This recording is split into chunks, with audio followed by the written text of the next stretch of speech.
Hey guys, Encore Performance here. Today, I'll be giving you good strategies on how to win the ranked map Golden Pit. We'll be reviewing a replay I did where quite a few things went well and it worked out nicely. I was playing as the Ethiopians, my enemy is the Franks. Golden Pit is currently one of the ranked maps, so that might change with the next votes. And it's actually quite difficult to wall, so our opponent could wall here and here, but as you can see, the center drops away into a crater filled with resources, so whoever captures this has a very good chance of winning as long as they can hold it. And I wanted to go for an archer rush, but since he was playing Franks, I was a little bit worried, because if he FC'd knights, they could decimate my archers. But with the Ethiopians, I have my free pikemen upgrade an instant. How much gold is here? I'm gonna say around 15,000 gold maybe? And I decided to wall along here. I was being a bit picky, but still. Normally you don't see this players going on stone this early, but what I wanted was stone walls, that way I wouldn't have to fear knights.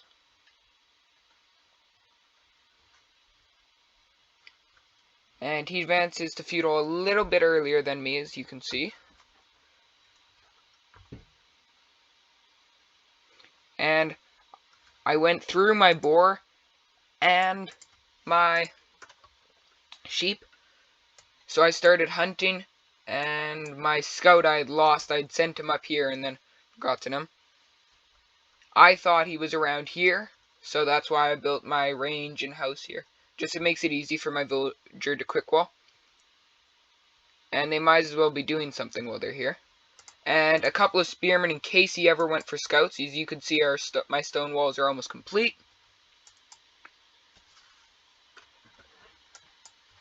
Meanwhile, it does look like he's going for scouts or fast castle with this many farms. And as you can see, palisade walls, unlike my stone walls. He probably should have walled all the way. I think, yes, that would have been better there. Probably actually less space as well. And we start to move out with our meager little force. But as we move out, he's beginning to construct his own raid of scouts, just like I had predicted. And he sees this, panics, walls this, and I don't think he saw the spearman. Runs up here, and it's a pyrrhic victory, but it is one. We almost got through there before he towered. So I come around, and I come over to this side, and I didn't figure I'd break through, but he reacted in the manner I thought he would. He'd send a villager over here to kind of wall this, but right into our archer's range. So this ended up being a really nice raid, in my opinion. We got 2 here. We disabled his raid. He gets up to Castle Age. I'm going up. He decides to TC this. I come in with my guys, but I'm actually over here not monitoring them, and they get slaughtered. I come over here, and I put a castle here. As I'd like map control, it's got the hill bonus here. I kind of have my base, so I was hoping to wall this, just keeping him into this one corner, this quarter of the map. And he runs over here, kills my villager, and I pop out the spearman I had in there, or pikeman now. He comes around with the knights, and if I let this get through, it would have been devastating, but as I was saying, it's now stone walls instead of palisade, and definitely would have held him off. I start building this castle. I'm foolish and risky, and I didn't do the walling I did here. I'm sitting around kind of patient and waiting for my stone to get higher, and I notice that the castle's HP is dropping, as with I don't have all my line of sight upgrades, so I can't see around it yet. I just see the HP going down. So once again I panic. I start sending in these villagers quickly.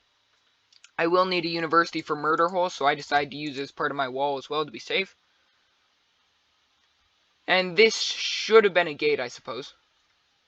And these pikemen come here, and with a bit of idle time from him, we get 2 knights. A third. He starts trying to take down the university, but we're already building it.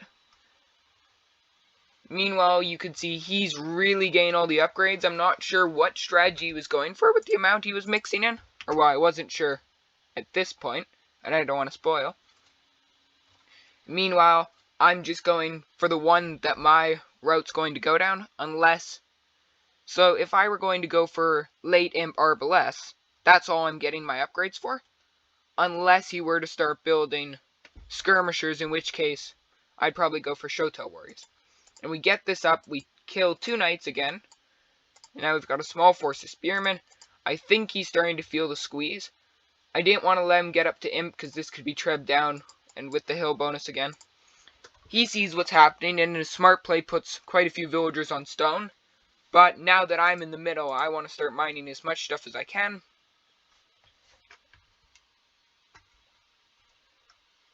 We bring these pikemen up here just to attack this while we're waiting. I was hoping actually to lure his knights out. And I noticed there's still a hole up here, which was sloppy. This should have been walled as well. And this was extremely sloppy me. I think I had these guys on aggressive stance, because I would not... Yep. So, we both had our mistakes. And now I'm really starting to queue up villagers. I've got 3 TCs here, a 4th one. So I think I might have overboomed a little bit. Oh, no, he was on 4 as well. But you can see just those spearmen drove him off a couple of farms. And I really wish I'd known about this. I could have sent some type of force. And it's, guys, it's a Canadian Conan woodline. Look at the amount of tiles. And he's starting to run out of gold in here, which will be nice. He'll drive him off knights.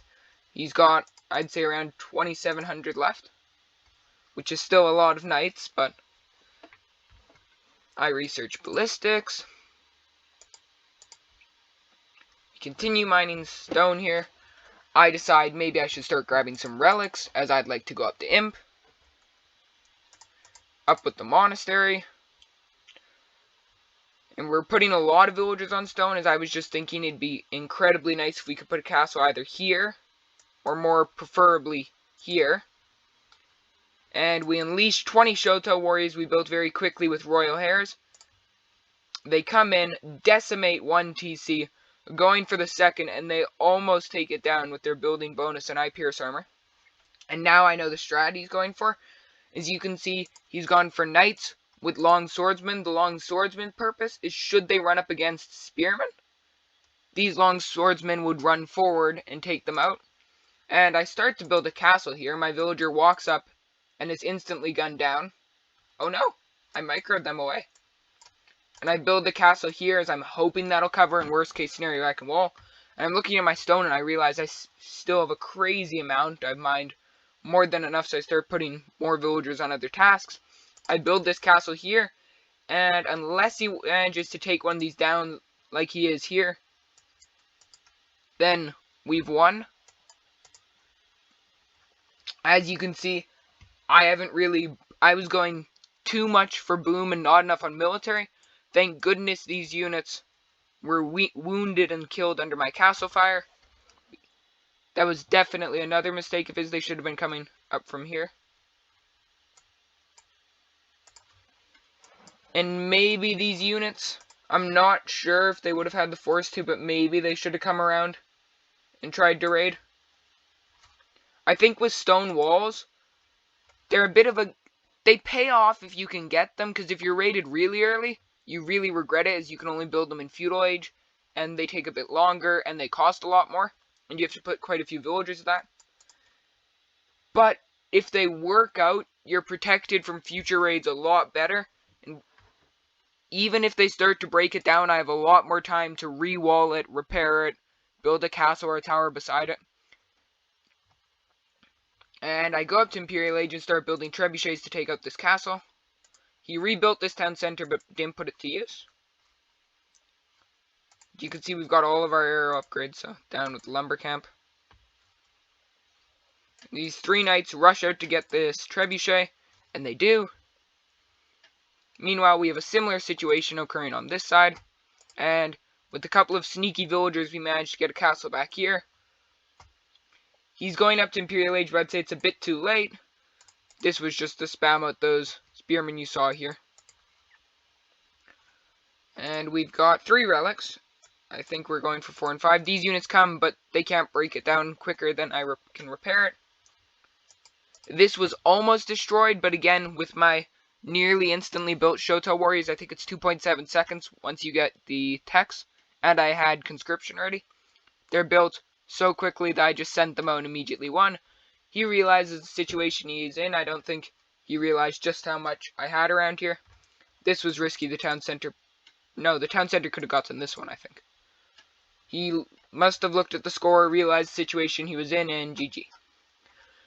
So, I'm thinking Golden Pit, you need a good, strong early raid that you either win or just neutralize the other opponent's raid, and then you really have to prioritize the middle. And once you do that, you can sit back and just besiege your opponent, letting them starve out. Because once he runs out of gold, he would start throwing trash at us, and eventually he'd run out of this wood, but our gold units would be far superior and would be able to eliminate that trash easily. We'll check statistics. Starts and everything. Oh, look at that kill to death ratio. So, I was definitely on the worst side here because about half the units he lost were to castles, whereas mine were to his units. So I think what really unbalanced this was my 20 Shoto Warriors I kind of sacrificed. You can see the amount of stone we got. He got quite a fair bit himself. For how many castles? 2. And that much stone. He should have had a lot more castles. Especially in that situation. It's like when you're being tower rushed, you build towers. When you're being castle rushed, you get up to him as quick as you can. In castles and trebs, worst case scenario, you stay in castle age and pump out battering rams. Well, it was a fun game. And thank you guys for watching. I'll see you next video.